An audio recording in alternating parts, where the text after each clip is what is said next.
নামাজ যদি কেউ অস্বীকার করে কাফের, কেউ যে ইচ্ছা করে নামাজটা করে সেও কাফের। আর সালাতকে অস্বীকার করে যদি কেউ সালাত তরক করে তাহলে সর্বসম্মতিক্রমে সে কাফির হবে। কিন্তু আপনি নামাজ পড়েন না, আল্লাহর কসম, আল্লাহর খাতায় আপনি মুসলমান নন। সালাত আদায় না করে তাহলে সে কাফের। প্রথমত এক প্রকার আছে যারা সালাত ত্যাগ করছে সালাত ফরজ নয় বলে, সালাত ফরজ নয় মনে করেছে।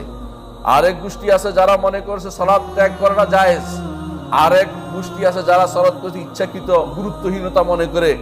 এই তিন গোষ্ঠী বিল ইজমা কাফের। এই তিন গোষ্ঠী মুসলিমদের ঐক্যমতে কাফের, ইমামদের ঐক্যমতে কাফের। আপনার সন্তানদেরকে বা যারা সালাত আদায় করেন তাদের এই অবস্থার মধ্যে 3 নম্বরটা প্রচুর পাওয়া যায়। অনেকেই মুখে অস্বীকার করে না, অনেকেই সাইয়েদে হালাল মনে করে না, কিন্তু অনেকেই গুরুত্বহীন মনে করে যে সালাতের গুরুত্ব নাই। অনেকে মনে করে এটা পড়ে আর কি হবে। ঠিক মতে কোরআন সুন্নাহর দলিলে কি কাফের বেনামাজি। বেনামাজি কথাটি আম না খাস? আম কথা।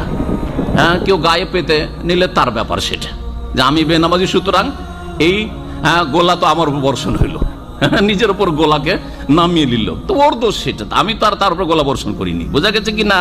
জি।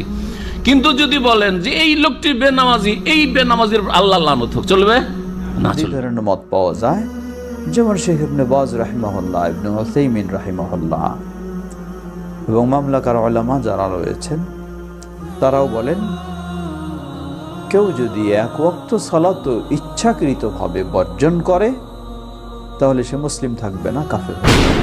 আল্লাহ নবী দুনিয়াতে বলতো যে নামাজ পড়ে না সে যে কাফের, আর আল্লাহ হচ্ছে এই ব্যক্তির হাসর হবে তার সঙ্গে মরার পরে। ফেরাউন ভালো মানুষ, যে ইচ্ছাকৃত নামাজ পড়ে না, সালাত ত্যাগ করে, সে মুসলমান না। বুঝেননি? যে নামাজ পড়েনি ও কাফের। কি কাফের?